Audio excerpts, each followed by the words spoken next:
Mi nombre es Adriana Andrade. Soy estudiante de la Universidad de Indoamérica que cursa el quinto semestre de la carrera de Educación Básica.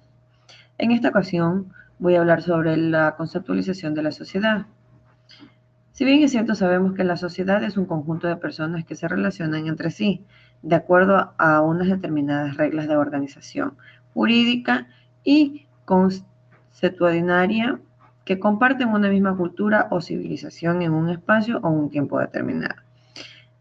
Para ser más conciso, sociedad es el conjunto de personas, como ya lo dije, valga la redundancia, que siempre se reúnen para compartir o para intercambiar cualquier tipo de idea, cualquier tipo de pensamiento o cualquier tipo de situación. La sociedad se divide en dos tiempos, por decirlo de esa manera, o en dos épocas. En la época pasada y en la época actual. En la época pasada se conoce, o por lo menos es lo que se tiene entendido, que el hombre vivía en pequeñas ciudades, aún más en pequeñas aldeas, las cuales estaban muy separadas unas de la otra, por espesos y grandes bosques inexplorados y por inmensas llanuras y serranías. Es decir, que las poblaciones o las comunidades eran muy lejanas en tiempos antiguos, por lo que las personas se relacionaban o la sociedad, por decirlo de esa manera, era solo el conjunto de personas que vivían dentro de la comunidad determinada, ya que pues como se lo dijo anteriormente, eh, para, el, para ir de un lugar a otro a relacionarse con más personas, pues era un camino demasiado lejano. En la época actual, hoy en día el hombre está rodeado de más hombres de diversas comunidades y hasta de nacionalidades. A esto le sumamos que la tecnología ha ayudado mucho a la sociedad a unirse, así no estén en el mismo lugar. En la actualidad, eh, la sociedad en sí, además de que la población ha crecido muchísimo, por ende la sociedad crece también, entonces va en aumento. A esto se le suma que la tecnología ha ayudado mucho a que la sociedad en sí permanezca más unida, así no esté en el mismo lugar. Por medio de celulares, como ya sabemos, existe tanta tecnología actualmente que por medio de un mensaje, pues hay gente que se contacta de una ciudad a otra o de un país a otro, incluso de un continente a otro. La sociedad en sí podemos determinarla que tiene dos conceptos básicos. La primera, que es la atomista, que consiste en una agrupación de individuos constituida para cumplir mediante una mutua cooperación todos o algunos de los fines de vida. Para hacer un ejemplo más claro, podemos hablar de lo que son las religiones. Es un conjunto de personas que hacen que se mueven mediante una misma situación, mediante un mismo fin, por decirlo de esa manera, si hablamos de religión. Al hablar de política, también se plantea el mismo ejemplo. Es un conjunto de personas pues, que se inclinan a determinado grupo de ideas o a determinados ideales. Por otro lado, tenemos el concepto dialéctico, que son los hombres o las personas organizadas en diversos grupos sociales y que esos en sí conforman a la sociedad en general. Por ejemplo, los miembros de una familia, ellos ayudan a conformar la sociedad en general. Pertenecen a un grupo, pero ese grupo es quien ayuda o alimenta o aumenta el número de personas dentro de la sociedad. También podemos relacionarlo con las nacionalidades, ¿verdad? Porque como hay varios tipos de nacionalidades, al juntarlos todos, independientemente de dónde sean o de cuántos sean, pues se conjugan en una misma sociedad. Existen varias teorías del origen y la evolución del hombre y la sociedad. Siempre se ha escuchado, y creo que es un tema de nunca acabar, entre la ciencia y la religión, por decirlo de esa manera. Pero dentro de las teorías del origen de la evolución del hombre y la sociedad existen tres. Las teológicas, que se basan en la creación del hombre por dioses, independientemente de que sea la religión católica, quienes pues la mayoría creemos y sabemos que existe un Dios católico.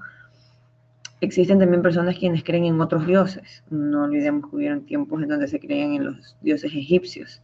Entonces siempre va a haber ese tipo de controversia. Existe también las teorías esotéricas, que conciben a la creación, que la creación del hombre fue por fuerzas sobrenaturales, extraterrestres, que sostienen un experimento con la humanidad. De hecho, ese tipo de personas, al menos en lo que yo conozco, existen muy pocas, pero existen.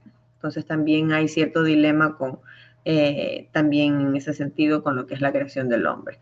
Y pues la teoría, que es la que siempre se contradice o se contradicciona de las teológicas, que en este caso hablamos ya de que es la que se basa en la creación por dioses, pues es la científica. Recordemos que la científica, como lo dice la teoría evolucionista, que habla de que los primeros hombres como producto de son productos de la evolución de un mono, ¿verdad? Todos conocemos esa teoría y de hecho todos sabemos que el dilema, la gran controversia entre la religión y la ciencia, pues es esa. ¿Quién creó al hombre? ¿Cómo se creó el hombre? De hecho, es cómo se creó el universo, pero eso ya es un tema un poco más extendido para poderlo tratar en otro momento. Pasando a hablar del ser social y ser individual.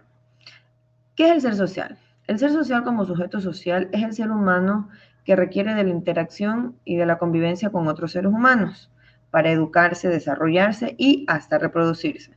No existe ser humano que puede vivir únicamente como individuo aislado de los demás. Como ya lo hablamos o como ya lo dije hace un rato, pues la sociedad o el ser social en este caso, que se habla básicamente de lo mismo, son personas que se relacionan con los demás.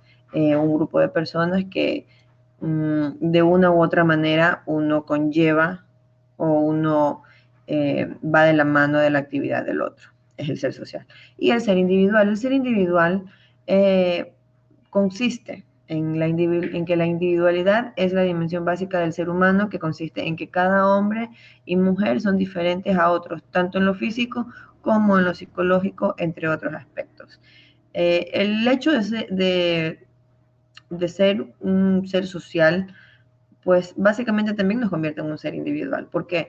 Porque el ser individual es uno como persona. El ser individual es uno cuando se despierta, es uno cuando realiza una actividad solo, es uno cuando está solo, cuando realiza sus actividades para su propio bien o para su propio beneficio y de su propia manera.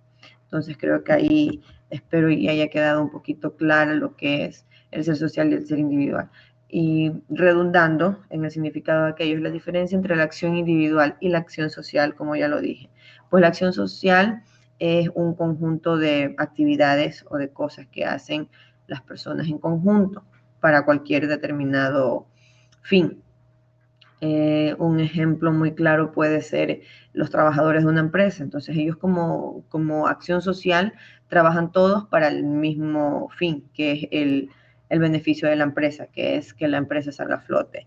Una empresa de celulares pues trabaja para que la empresa de celulares venda muchos celulares, venda más líneas telefónicas y cosas que referente a eso. Y pues la acción social individual, pongamos un ejemplo, como lo leí en uno de los textos de la materia, pues el hecho de estar en medio de un patio en donde haya lluvia, una sola persona abre un paraguas y es una sola persona quien se tapa.